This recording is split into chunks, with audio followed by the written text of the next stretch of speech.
Vamos nessa? Juntos?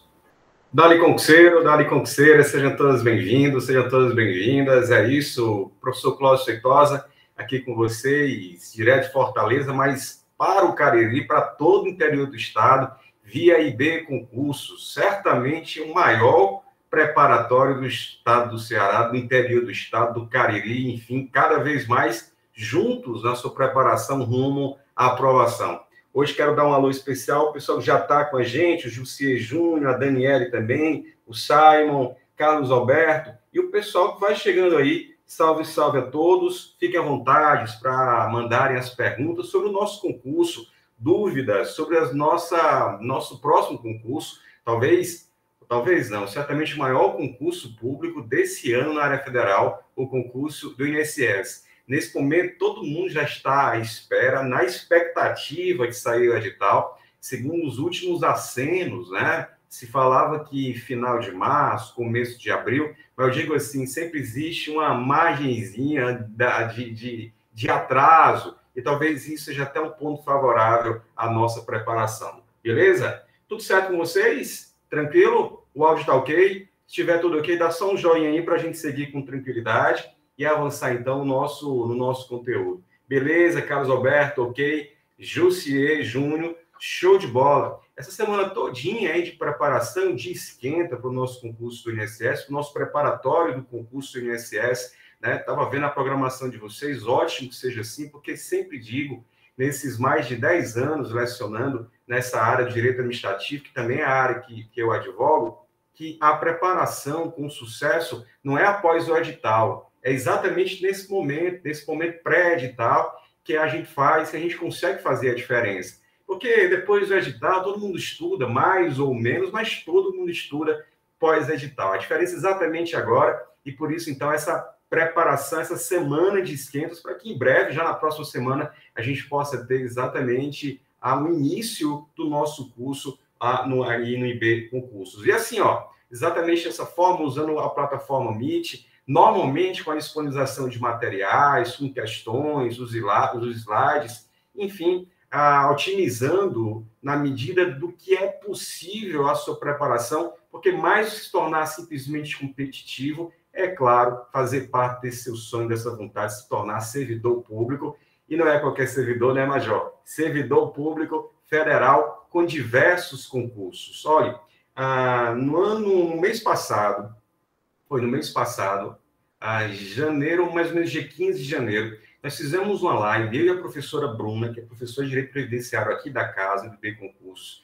Fizemos uma live via Instagram. Essa live, ela está no Instagram do curso. Então, depois, dê uma olhadinha, se você não assistiu, se você não viu, vale, porque a professora Bruna, ela é servidora do INSS, e a gente conversou muito exatamente sobre como foi o concurso passado, a formatação que teve a preparação, a experiência dela como servidora pública, inclusive falando sobre vantagens, etc. Então, aconselho demais você depois dar uma olhadinha nessa live que eu fiz com a professora Bruna e está no Instagram do IB Concursos. Professor, não assisti, não tem problema. Eu quero começar exatamente sublinhando, repisando o que teve mais importante nesse encontro com a professora Bruna Rolim, destacando então esses pontos do concurso passado do INSS. Após isso, a gente vai fazer depois uma timeline da sua preparação até chegar à nomeação, pós-exercício e, claro, com a constatação e com a vontade de se tornar servidor efetivo, você vai entender a diferença, e também servidor estável. A gente sabe que o concurso público, a área pública, há muito mais do que acima da média do que se verifica na área privada, acaba atraindo diversos interessados, porque a estabilidade, ela promete exatamente essa possibilidade de fazer um planejamento com mais tranquilidade, tanto a curto, médio e a longo prazo. E, além disso, o plano de carreira da área pública permite exatamente essa possibilidade. O Luzivone, enfermagem, tá baixo o som? Ih, rapaz, deixa eu ver aqui como é que eu posso fazer.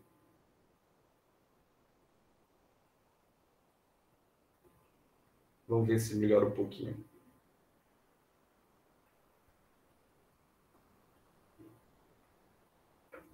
Será que melhorou? Tranquilo? Vai dizendo para mim, vai dizendo aí, vai dando as coordenadas em relação à melhoria, tanto da imagem quanto do som. A gente vai Professor, o máximo possível. professor, Diga. continua baixo o som. Eu entrei em 2 celulares para ver se era problema em um, mas não é, o som mesmo. É mesmo o som, né? Pois aqui está normal. Pois para mim não tá. Eu tô com 2 para ver se era problema no aparelho, mas não é. Tá baixo para mim. Certo. E para os demais, como é que tá? Dá o feed aí. Porque na medida do possível a gente vai fazendo aqui os ajustezinhos, né? Para otimizar e ficar bom para todo mundo, tá? Eu vou tentar, tá ok, tá normal. Eu vou tentar, Luzivone, aumentar o tom. De repente melhora também e fica bom para todo mundo. Beleza? Bom, então vamos lá. Aumentando um pouquinho o tom, então, para a nossa preparação. Então, como eu dizia, ó, a área pública, por tudo que oferece, né, acaba sendo muito mais interessante do que a média do que se verifica na área privada. E talvez o grande convencimento para isso seja exatamente o oferecimento da estabilidade. Mas não só. Se a gente pegar, por exemplo, começar analisando aquilo concretamente, termos de remuneração, a gente percebe que esse já é um ponto fora da curva. Ó, no concurso passado, deixa eu destacar aqui para vocês. No concurso passado,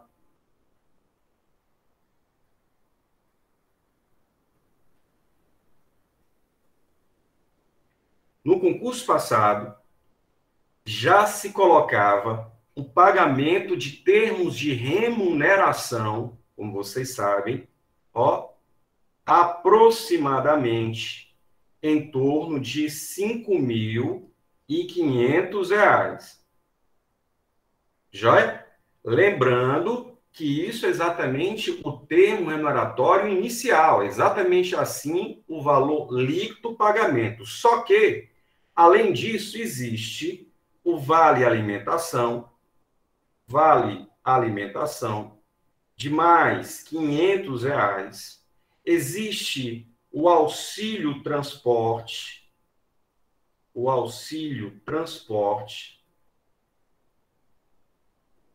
e também um bônus em relação às metas que você vai cumprindo no decorrer do período. E mais, ó, o auxílio transporte, é claro, pago, claro, quando o servidor precisa ter o deslocamento respectivo. Só que é uma tendência cada vez maior do trabalho do INSS acontecer de forma remota. Era o caso, por exemplo, da professora Bruna, né, técnica da Seguridade Social, lembrando, um cargo que exige nível médio, já trabalhava antes da pandemia, porque era um incentivo da autarquia do INSS, de casa, trabalho remoto. Então, essas 6 horas, e essa era a jornada que você cumpre em casa, claro, não vai ter o auxílio transporte, mas, ó, todas as outras vantagens. E assim, ó, traz para mim. Sem esquecer exatamente de todas as outras vantagens de ser servidor. Era aí que eu queria chegar e quero começar a destacar com vocês. Porque o plano de cargos e carreiras vai permitir exatamente um desenvolvimento, vai incentivar a qualificação, e a cada qualificação conquistada vai turbinar ainda mais a sua remuneração.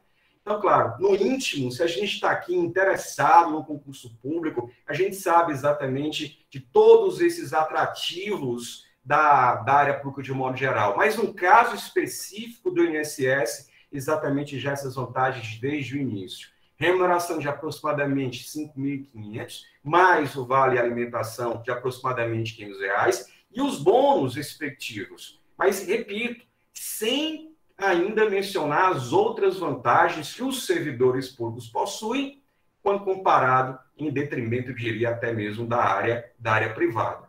Outro detalhezinho, existem de forma ociosas, ó, primeiro assim, existe,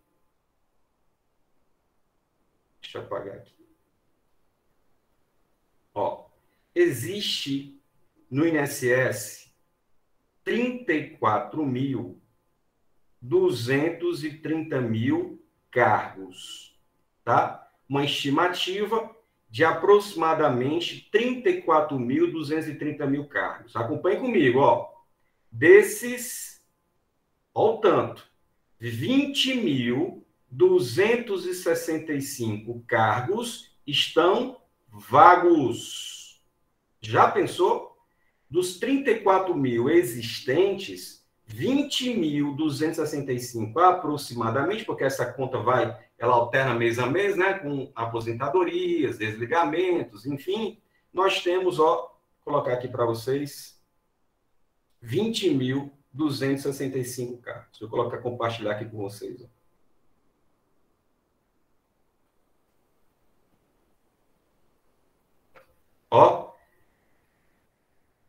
Desses, então, 34.230 cargos, 20.265 estão cargos vagos.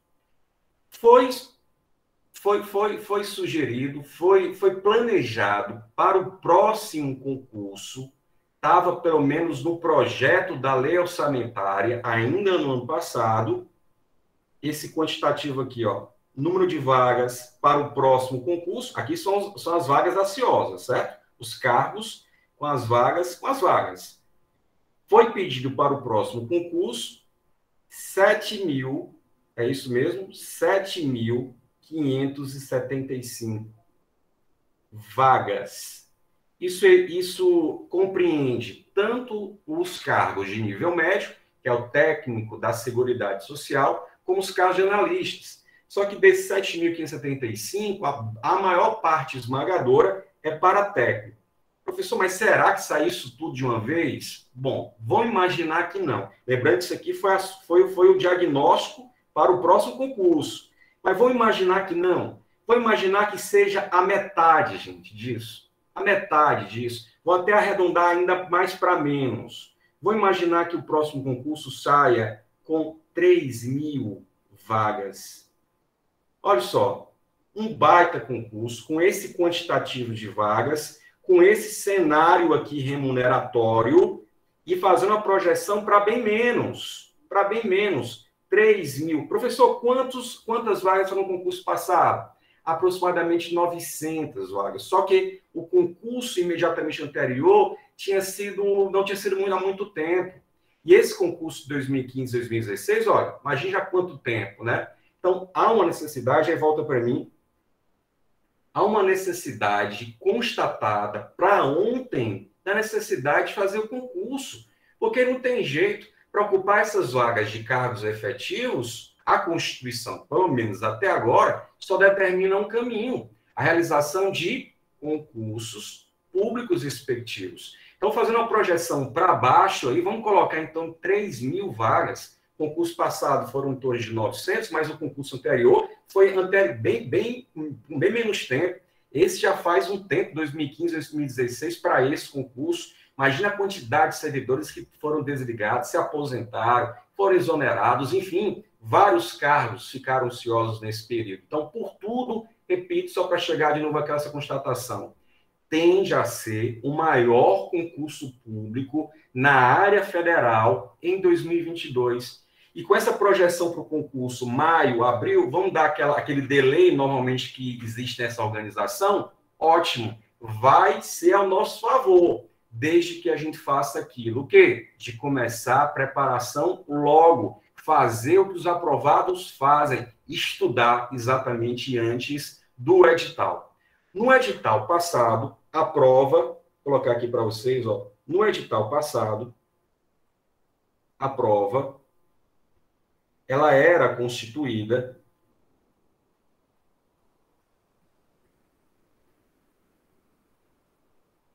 de 120 questões.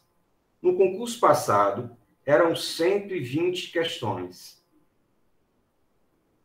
Ok? 120 questões. Lembrando que a banca foi o CESP. A banca foi o CESP. CESP-SEBRASP, né?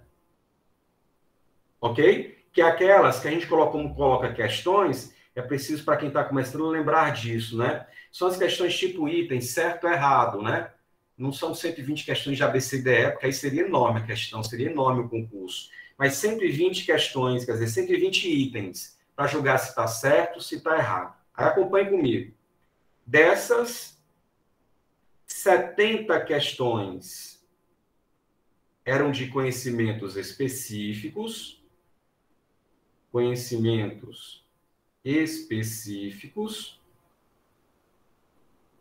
Isso significa, então, que é direito previdenciário, legislação previdenciária, gente, na veia, ó, 70 questões de 120, 70 questões com conhecimentos específicos, que nada mais é do que legislação previdenciária. E 50 questões divididas entre constitucional, administrativo, RJU, ética, português, informática e raciocínio lógico.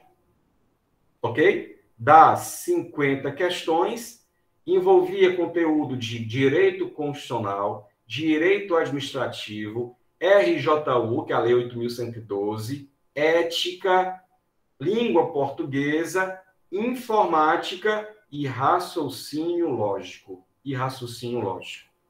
Beleza? Agora veja só a importância. A primeira matéria, certamente mais importante, é essa aqui, que é o direito previdenciário. Não tem nenhuma dúvida aí, né? Agora veja. A segunda matéria mais importante, deixa eu mostrar para vocês. Constitucional tinha somente 7 itens, 7 questões. Administrativo tinha 5 questões. RJU tinham 6 questões. Ética tinham 6 questões. Só que, gente, repare só, administrativo, RJU e ética é um pacote só que a gente sempre visualiza dentro do direito mesmo administrativo. Então, quando a gente coloca 5 questões, direito administrativo propriamente dito, 6 questões de RJU, 6 questões de ética, aqui está o seu segundo ponto, o seu ponto de ouro na aprovação. Nada comparado, repito, insisto, com direito previdenciário, 70 questões só delas, mas a segunda matéria, porque aqui, embora eu tenha dividido, é apenas uma única matéria, ao tanto, 17 das 50. 17 das 50. Veja, RJU, ó, 6 questões, aí traz para mim. RJU é a Lei 8.112, uma lei com 6 questões. Parece assim muito pouco, professor. Gente, são 2 itens, 3 itens, e assim faz uma diferença gigante entre estar aprovado e simplesmente ter participado da prova. Então, quando a gente pega direito previdenciário, inquestionável, tem que ser a sua preparação, a sua organização, o seu cronograma tem que colocar muito direito previdenciário. E depois ir dosando em relação, pelo menos, com base no último concurso, até a saída do edital, é muito provável que se repita o parâmetro do concurso passado. E aí a gente tem exatamente 5 questões de administrativo, 6 de 8.112 e 6 questões de ética, que é matéria menor ainda. São aquelas que a gente não pode nem pensar em errar, porque o conteúdo programático é bem pequenininho e as questões vão girar em torno disso, né? As questões vão girar em torno exatamente do que está previsto no edital.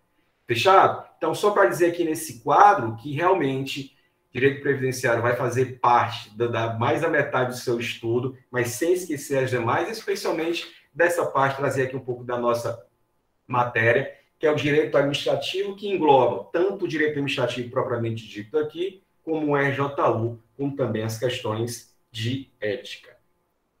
Beleza? Tranquilo? Tudo jóia? Bom, aí a lei mais importante. Se a gente pega assim, lei por lei, a mais importante em relação a termos de prova foi mesmo a Lei 8.112. E é interessante porque essa lei vai falar das suas vantagens, aquelas que eu mencionei, e as tantas outras vantagens, e também vai falar do lado B, de ser servidor público. O lado B que eu digo que é a possibilidade de ser processado, e ser demitido, mas isso aí não é exclusividade da área pública, pelo contrário, existe em qualquer outra área. Então, veja, para a gente colocar aqui os primeiros assuntos da Lei 8.112, 6 questões cobradas no concurso passado, eu quero fazer aqui para vocês uma timeline, nesse momento, a timeline aqui do aprovado do concurso. Exatamente como você está nesse momento, desejando a sua aprovação na sequência. Repare só, a gente pode então fazer assim, ó. Cá. Observe só. A gente está aqui nesse momento, né, esperando ainda a divulgação do edital. Está aqui o concurseiro, esperando exatamente ainda a divulgação do edital. Saindo o edital, a gente tem aqui uma série de atos até chegar no momento esperado, que é a estabilidade. Lá na frente. Então, quando sai o edital, estabelecendo as regras do jogo, o quantitativo exato de vagas, matérias, data da prova, prazo de validade do concurso, é preciso, então, olhar para o próximo passo, que é a data da prova, e toda aquela espera, né, de realizar a prova, divulgação de resultados, enfim. Mas eu quero destacar aqui, ó, após a saída do edital, é que mais na frente vai sair a divulgação do resultado, que vai ser exatamente o balanço desse tempo todo que você vai passar se dedicando, se esforçando para realizar o sonho de se tornar servidor.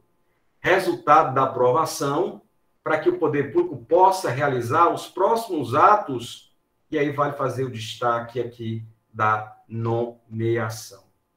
Traz para cá, nomeação.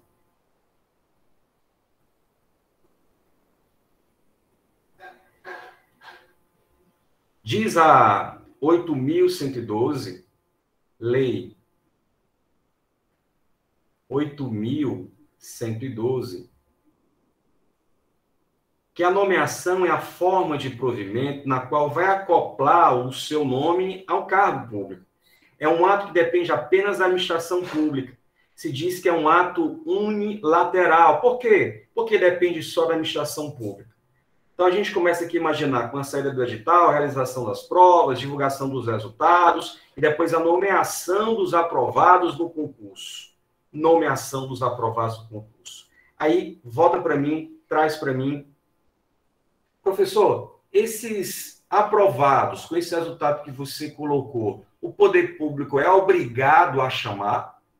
Os aprovados no concurso público deverão ser nomeados ou poderão ser nomeados? Aí qual é o entendimento? Entendimento que a Justiça, dada pelo Supremo Tribunal Federal, já tranquilizou, já pacificou há muito tempo, no sentido de que os aprovados, dentro do número de vagas, das vagas previstas no edital, devem, observe, devem sim ser nomeados.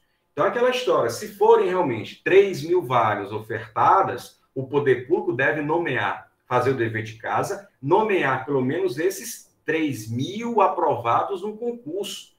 Veja que durante muito tempo, o entendimento, inclusive, do Supremo, é que o poder público tinha uma expectativa a realizar as respectivas nomeações.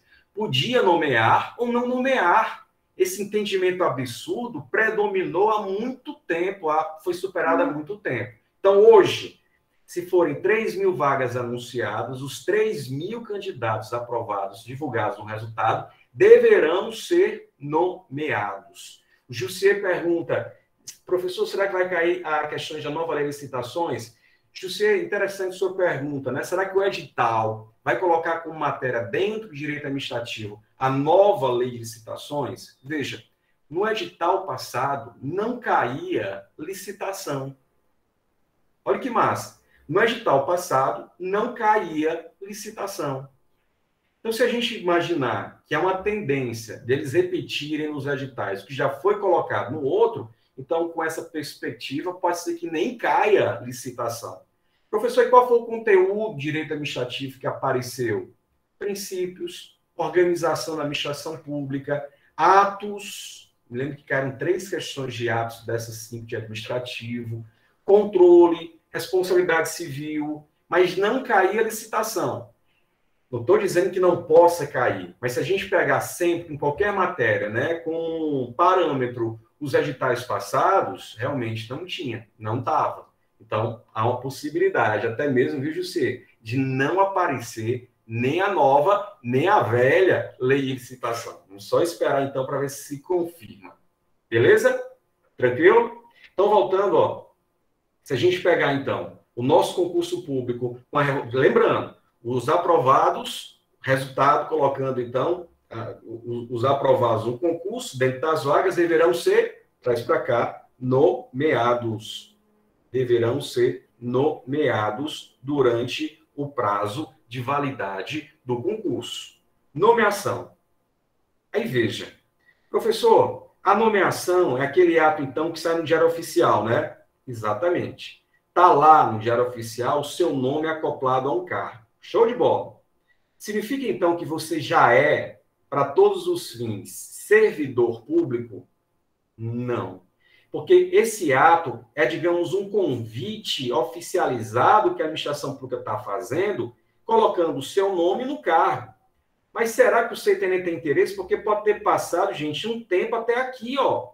Será que você ainda tem interesse ou passou em outra coisa? Enfim, por isso que é preciso um segundo ato, vamos colocar aqui, destacar de outra cor, que é a posse.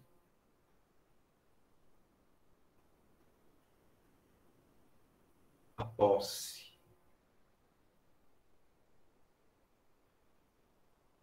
A posse é aquele ato que depende não só mais da administração, pelo contrário, é preciso que você também participe da elaboração desse ato. Só existe posse se existirem 2 partes, a administração pública e a outra parte, o aprovado, assinando o termo de posse. É aqui, então, que como se diz, que assina o livro, que você agora, para todos os fins, perceba isso, é servidor público. Para todos os fins, você agora é um servidor. Por quê? Diz a 8.112 que no ato da posse acontece a investidura. Investidura.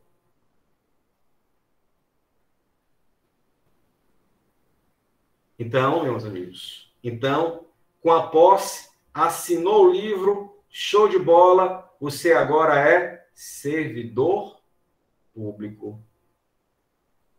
Você agora é um servidor público. Veja, é aqui no ato da posse que você vai ter que apresentar os documentos, certidões, demonstrar que tem escolaridade exigida para o cargo, que tem idade mínima de 18 anos, a nacionalidade exigida, tudo aqui para, então, que haja a posse. Professor, deixa eu te falar, e se eventualmente no dia marcado para posse? Porque há um prazo aqui, ó, nomeação para posse, esse prazo, na 8.112, é um prazo de 30 dias. Há um prazo aqui, ó, 30 dias. E se eventualmente na data marcada para tomar posse, o servidor não tenha como estar lá no dia, problema não, Major. Por quê? A posse admite procuração. Traz para cá. A posse admite, então, procuração específica. Procuração específica. Beleza? Professor, como assim? Passa a procuração para a esposa, para o filho, para a mãe, para o brother lá, enfim, para que essa pessoa tome posse, claro, não em seu lugar, mas em seu nome, e aí está tudo certo. Se há uma impossibilidade física de estar no dia da posse, passa uma procuração específica. Uma procuração, não é aquela procuração genérica nos termos da lei, né? Às vezes a gente assina umas procurações que dá ao procurador poderes para fazer tudo, até fazer dívida, perdoar, enfim. Não, aqui é uma procuração só para isso, específica, só tratando sobre esse ato de tomar posse. Então, joia, você agora, como procurador ou pessoalmente, tomou posse exatamente, virou agora o quê? Servidor. Tudo certo? Tranquilo? Aí você diria assim, professor, então, se agora eu sou servidor, tá aqui, investidura, significa, então, que começa a contagem da remuneração. Certo ou errado? É a partir da posse, pergunta e prova, é a partir da posse que começa a contagem da remuneração. Não, não. É a partir do exercício. É a partir do exercício.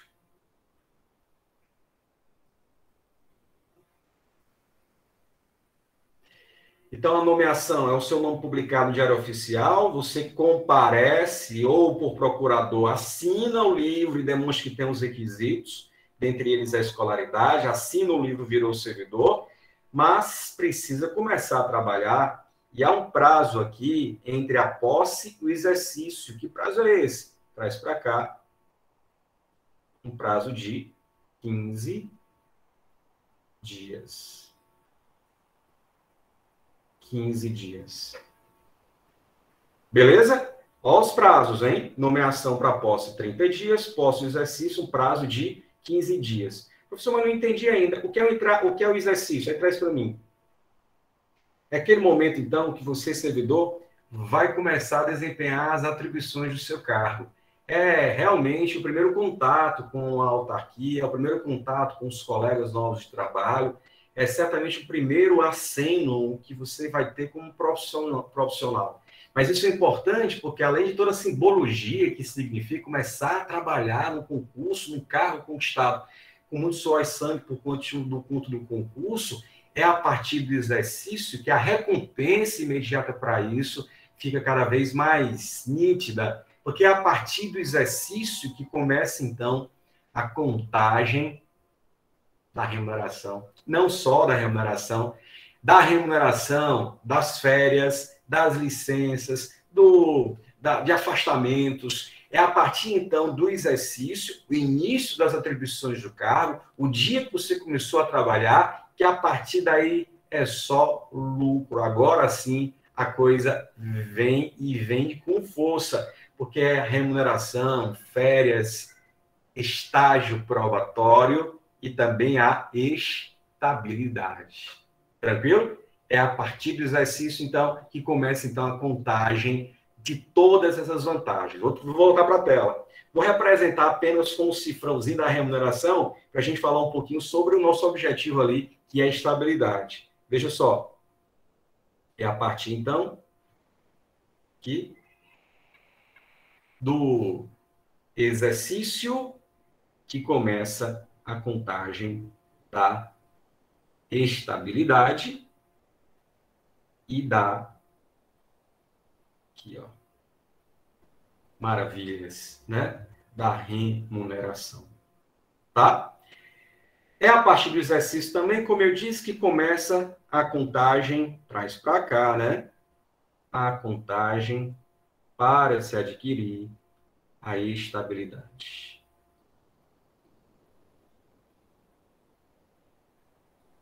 Aí.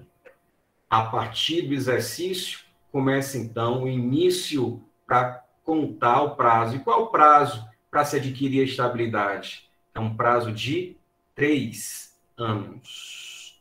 A partir do momento que entra o exercício para adquirir estabilidade, 3 anos. 3 anos. Olha só, desde o momento aqui como concurseiro, isso aqui esperado, né? O desejo exatamente de adquirir a estabilidade. Para isso, toda essa timelinezinha, ó, todo esse período, para, enfim, ao entrar em exercício, começar a contagem, um período de 3 anos, para adquirir a estabilidade. Vamos trazer aqui para a próxima tela. Então, o que a gente tem? Assim, né? nomeação, posse,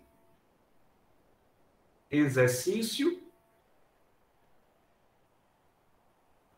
estabilidade.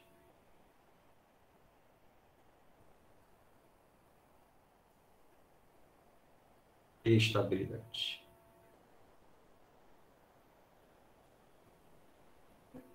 Aqui, ó. Massa. Só que, gente, para chegar até aqui, a gente já sabe, 3 anos,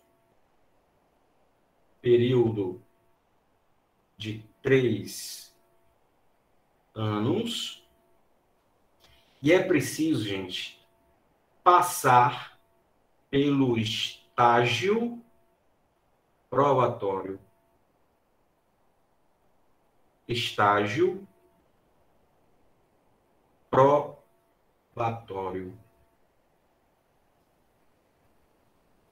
Então, a partir do momento que você entra em exercício, começa o estágio probatório, uma contagem agora regressiva para aquisição da estabilidade. Só que, meus amigos, não é simplesmente passar aqui os 3 anos como se nada estivesse acontecendo. Por quê? Olha o nome. Estágio probatório significa um momento, estágio significa um momento em que você vai passar por algumas, aspas, provas. Probatório vem disso, né? Provas. Na verdade, significa analisar se você, servidor, tem mesmo aptidão para o cargo. O estágio probatório, embora tenha esse nome, provas que serão analisadas, né, passadas pelo servidor nesse período, é analisar, em outros termos, se o servidor tem aptidão para o cargo. Aptidão para o cargo. E ter aptidão significa ser aptidão. Significa analisar se o servidor público, o que é que vai ser avaliado, professor, nesse estágio probatório? Vai ser avaliado se ele é responsável, se ele é assíduo, se ele é produtivo. Atenção, ó, durante o estágio probatório, você, ó, vai ser avaliado nesses primeiros 3 anos, rápido, para lembrar. Rápido. Para lembrar exatamente o que acontece nesse período. E o que é isso? Você vai ser avaliado na responsabilidade.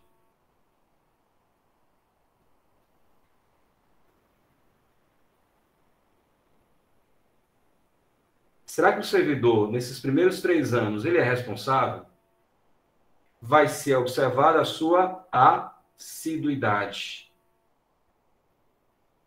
Assiduidade. Produtividade. Poxa, se nos primeiros 3 anos o servidor não for produtivo, ele não vai ser no 10º. Produtividade. Capacidade de iniciativa. Iniciativa. E, por fim, disciplina. Beleza? Então, para lembrar, ó, o que é que vai ser avaliado no estágio? O servidor tem aptidão para o cargo. E o que é isso? É ser rápido, responsabilidade, assiduidade, produtividade, iniciativa e disciplina. Questão de prova, viu, Major? Além desses prazos, perguntam lá o que vai ser avaliado no estágio. Tá aí, rápido para lembrar. Tudo certo? Aí traz para mim. Então, o objetivo do estágio probatório é saber mesmo se o servidor tem aptidão para o cargo. Porque se nos primeiros anos, sangue nos olhos, vontade de trabalhar, vem de um concurso, ele não demonstrar que é assíduo, produtivo, é bem provável que ele não seja mais com o passar do tempo. Por isso, essa análise que se faz logo nesse período inicial, nesse triênio, nos primeiros 3 anos, vai contar, como você viu, do exercício. Fechado? Visto, professor, mas então, peraí. E se o servidor eventualmente, porque se ele for bem avaliado, se for bem avaliado, jóia, ele fica no serviço público e fica forte, porque ele vai adquirir a estabilidade. Vamos falar disso. Quero fazer um destaquezinho para vocês. Mas, ó, se o servidor público for bem avaliado, joia, esse servidor público vai adquirir, ó, se a aptidão for ok, se ele for aptidão, se tem aptidão, se sim,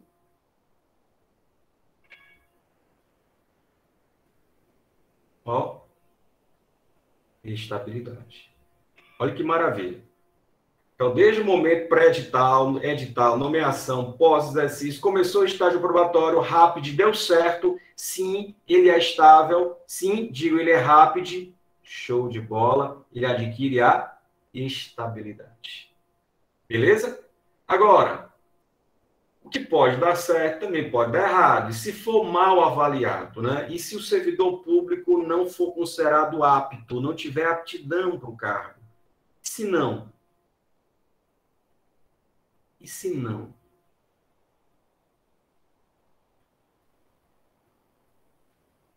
O professor ele tem uma nova chance, é?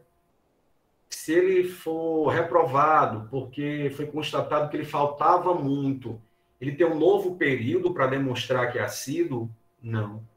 Se o servidor público for considerado inapto, se o servidor for reprovado no estágio probatório, ele será, ó, traz para cá, exonerado. Será, então, o servidor exonerado. Então, veja, ou o servidor é aprovado e fica no serviço e fica forte, fica fortão, é grandão o servidor porque fica estável, ou se ele é reprovado no estágio, ele é desligado, ele é exonerado. Joia? Aí traz para mim. Então, claro, há uma chance, pelo menos prevista em lei, e sempre boa de prova, todos esses dados aqui, tudo que a gente está colocando aqui é mesmo questão de prova, mas o objetivo aqui inicial é para você perceber esses primeiros momentos da condição lá na frente de servidor público.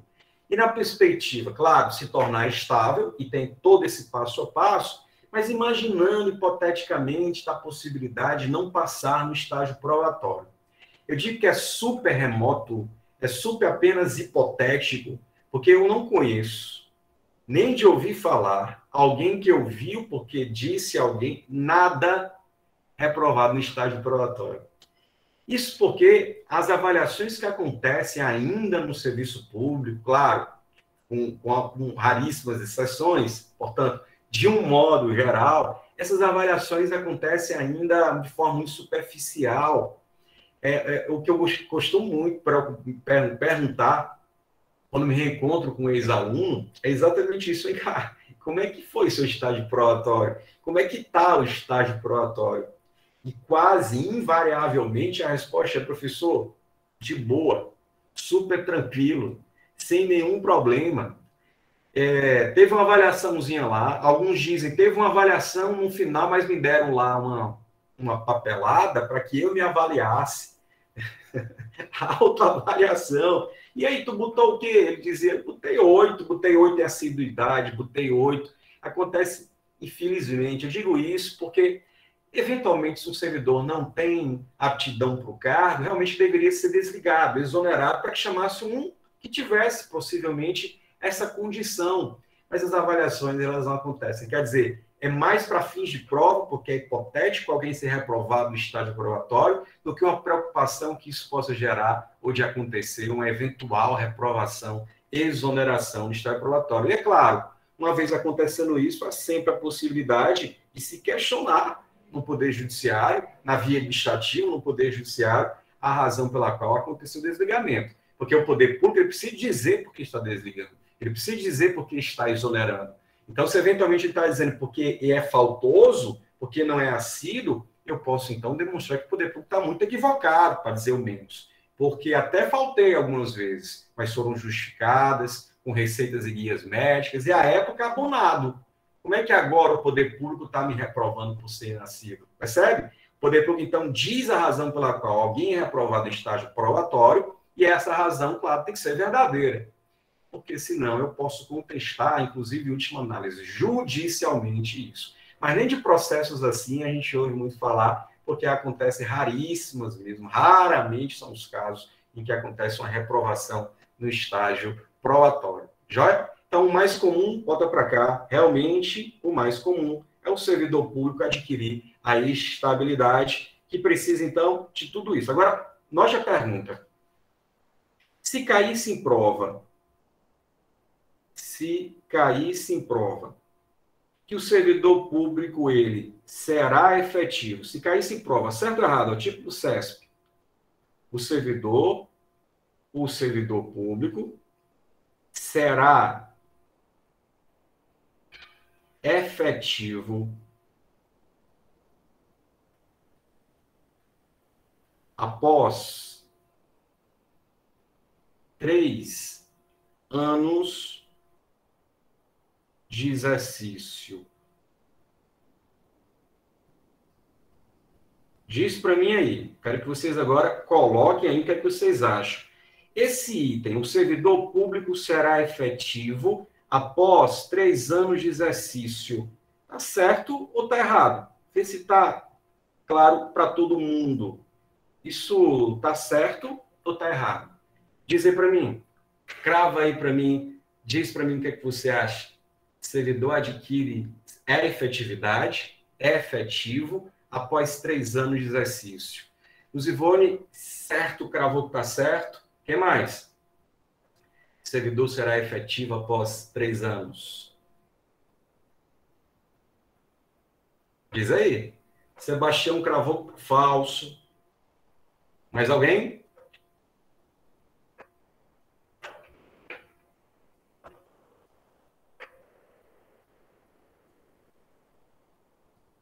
Simon, incompleto. Terá estabilidade, o Sebastião, mas acho que está certo. Beleza. Show de bola. Valeu demais a participação de vocês. Vamos lá. O servidor, após 3 anos de exercício, ele vai ter a estabilidade. Como cravou aí o Sebastião Matos.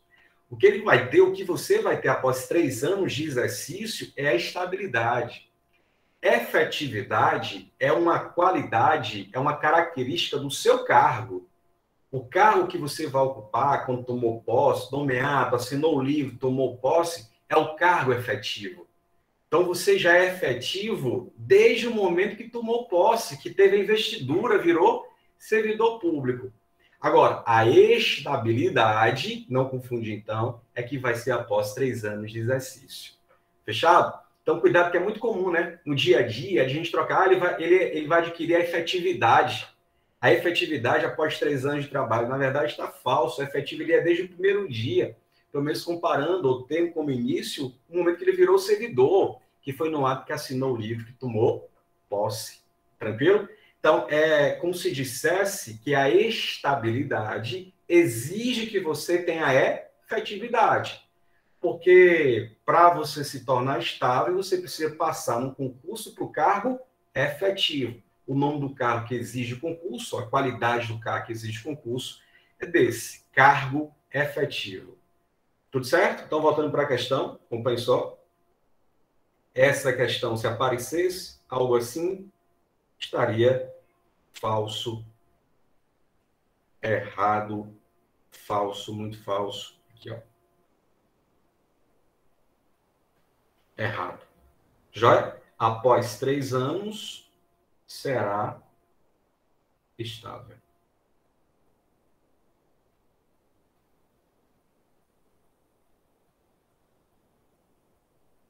Na verdade, para se adquirir a estabilidade, é preciso passar pelo estágio probatório, esses 3 anos que a questão aponta, mas, de qualquer forma, não é a ideia da efetividade. Fechado? Por falar em estabilidade, vou trazer para vocês, então, ó, servidor estável. Enfim, o objetivo foi cumprido. Adquiriu a estabilidade. Servidor público, enfim, é estável. Servidor, então, tem a proteção dada na área pública. Ok, aí traz para cá. O servidor estável, pode perder o cargo em quais casos? Em quais situações um servidor estável pode perder o cargo? Porque a estabilidade, sem dúvida alguma, é, acima de tudo, uma garantia. É uma garantia. Ela é uma cápsula protetiva, né? Ela protege lá o servidor que está ocupando o cargo, para não ser desligado de qualquer situação. Pelo contrário, quem é estável só pode ser desligado, estável só perde o cargo, segundo a Constituição, em 4 hipóteses, em 4 casos. Estável só perde o cargo. Alguma garantia? O cidadão só vai perder o cargo em 4 situações. Que situações são essas? Para lembrar, é o nosso único Biso 10, nosso último do encontro de hoje. Para lembrar, ó, quais são os casos que um servidor pode perder o cargo, lembra de pesa. Pesa, claro, perder o cargo. Aí que situações são essas? Pesa, para lembrar, ó, processo administrativo. Servidor pisou na bola, faltou demais. Sabe aquele servidor que trabalha só TQQ, terça, quarta e quinta? Pois é. Acabou faltando demais, aí não deu não, Major. Processos instaurados e ao final ele pode perder o cargo, mesmo sendo estável. Vixe, professor, é assim. Outra hipótese, excesso de gastos com pessoal. Essa é uma hipótese prevista também na Constituição, em que quando o poder público está gastando demais, a Constituição determina corte na própria carne, excesso de gastos pessoal, e aí pode atingir, eventualmente, o servidor estável. Ok? A outra hipótese, sentença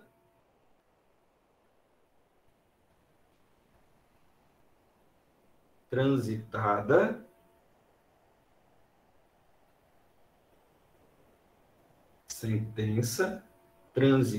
em julgado. Suponha que o servidor cometeu aqui uma corrupção, um crime contra a administração, processado na justiça, e vai chegar um momento que essa decisão judicial ela vai ficar irrecorrível. É o que a gente diz, né? Transitará em julgado. Pois é, o servidor cometeu um deslize processado na justiça, quando essa decisão judicial chegar no momento que não cabe mais recurso, pronto, pode gerar, então, e perder o cargo.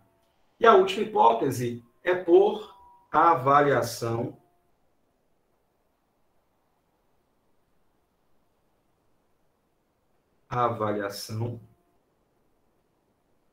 periódica de desempenho.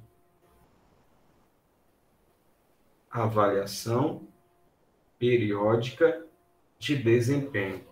Essa ideia aqui, gente, é o servidor que, após ser estável, continuará sendo avaliado. Nós vimos, ele é avaliado nos primeiros 3 anos para adquirir estabilidade e depois o servidor será avaliado continuamente, periodicamente. Então, o servidor estável, a estabilidade melhor, por ser uma garantia, ela vai proteger o servidor, mas falhará em 4 casos. Para lembrar esses casos que eles perguntam em prova, pesa perder o cargo. Eu tenho, então, ó, processo administrativo, excesso de gastos com pessoal, sentença transitada em julgado e avaliação periódica de desempenho. Servidor, então, estável para perder o cargo tem que ser em uma dessas situações. Tem que ser em uma dessas situações. É o pesa. Pesa. Joia? É isso. Então, veja, ó, desde o momento que o servidor que a gente está aqui, aqui, esperando ainda a saída do edital, até adquirir estabilidade, sabendo que ela não falha, a não ser nesses 4 casos. Para lembrar, então, pesa as situações então, que o servidor estável pode perder o cargo. Beleza? Traz para mim. Joia? É isso, gente. É isso. Era isso que eu queria destacar nessa horinha, uma horinha para a gente fazer o destaque, seja do nosso concurso, seja desses contornos à condição de servidor, já pegando exatamente as manhas da 8.112, que, como eu disse, foi a lei mais cobrada dos conhecimentos básicos, 6 questões exatamente sobre esse início aqui do nosso estatuto. Joia? Fica para vocês lembrando que na próxima semana é o início, o start, o começo do nosso curso e está rolando ainda os preços promocionais. Entre em contato com o pessoal do IB Concurso. Leonardo, aquele abraço, entre em contato com o pessoal do IB Concurso, porque está rolando exatamente uma faixa promocional de preços antes de iniciar o nosso curso. Então procura hoje, amanhã, enfim, até a próxima semana, com a maior brevidade que puder, para dar início, se matricular e conseguir exatamente essa vantagem promocional. Segundo o Leonardo, que está valendo demais a pena, procurar para se matricular e seguir com a gente a partir da próxima semana. Beleza? Quero mandar aqui um abraço especial à galera que firme e forte continua aqui com a gente nessa 1 horinha de Direito Administrativo, conhecendo um pouco mais sobre o concurso do INSS. Um abraço aí para o Carlos Alberto, para a Daniele Batista, a Elidiane Amorim. O que mais? A Ieda, Jéssica, Jussier, Leonardo, Luzivone, Mônica, Rodinei, Simon, Sebastião. É isso aí. Né? Tomara que possamos estar juntos mais uma vez depois do concurso do IFCE, mais uma vez na preparação desse concurso também para o INSS. Beleza?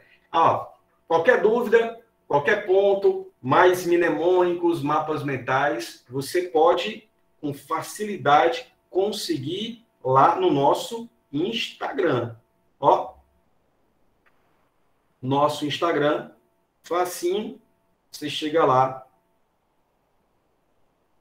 Prof.